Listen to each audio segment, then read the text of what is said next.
कपड्याला लागलेले हळदीचे डाग काढणं म्हणजे खूपच झंझटचं काम. पण हे झंझटचं काम एकदम कमी खर्चामध्ये आणि खात्रीशीरपणे तुम्हाला करून दाखवत आहे.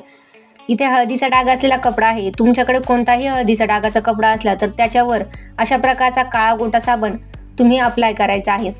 जेवढ्या पण जागेवर हळदीचे डाग आहे तिथे पूर्णपणे हा काळा साबण लावून घ्यायचा आहे आणि जमलंच तर 5-10 मिनिटासाठी तो कपडा तसाच भिजू द्यायचा. त्याच्यानंतर स्वच्छ पाण्याने हा कपडा धुवून घ्यायचा आहे. पूर्वी हे काळा गोटा साबण खूप वापरात असायचे. खेड्यापाड्यांमध्ये हेच साबण वापरात होते, परंतु आता या साबणाचा वापर खूप कमी झालेला आहे.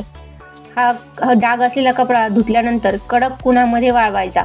थोडेफार राहिलेले डाग उन्हामुळे सुद्धा निघून जातात. आणि त्याच्यानंतर तुम्ही पाहू शकता अशा प्रकारे हळदीचे डाग पूर्णपणे स्वच्छ होतात. तुम्ही सुद्धा ही ट्रिक नक्की ट्राय करा आणि तुमच्या मैत्रिणींसोबत शेअर करा. थँक्यू.